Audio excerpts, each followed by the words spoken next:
اورنگزیب عالمگیر اپنے استاد ملا جیون کے گھر گئے کسی علمی مشورے کے لیے.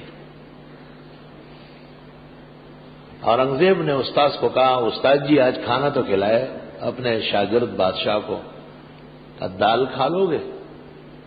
اورنگزیب سے پوچھا کہ دال کھا لو گے کیا؟ اورنگزیب ہنس پڑا کہ حضرت کوئی کھانا میں نے آج تک ایسا نہیں کھایا جس میں دال موجود نہ ہو. حکم تھا شاہی کہ دال ایک قسم کی ضرور رکھیں گے آپ، ورنہ میرا کھانا نہ لگائے. ایسے متواضع اور عاجز مسکین کے تھے. برما اور رنگون سے لے کے غزنی اور زابل اور کابل اور کاشغر تک حکومت کا مالک. فرمایا ہر کھانے میں ایک نہ ایک دال ضرور ہوتی ہے.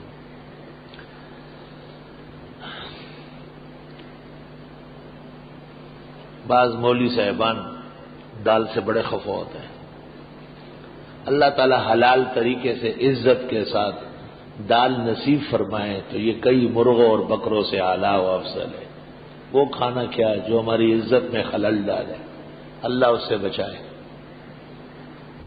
پیاز بھی ہاضمے کے لیے مفید ہے اور طاقتور ہے بہت زیادہ، قوت با کے لیے بہت نافع ہے. یہاں سندھ میں ایک شہر ہے مٹیاری، وہاں کا پیاز کا اچار مشہور ہے. پیاز کا اچار مٹیاری کا خاص ہے، وہ تو ہر جگہ ہوتا ہے. اور پیاز کا پانی نکال لیتے ہیں پیاز جلا کر، اور اس پانی کو پھر قے میں الٹیوں میں دیتے ہیں، حد درجے نافع ہے، فوراً قے رک جاتی ہے. کتاب الطب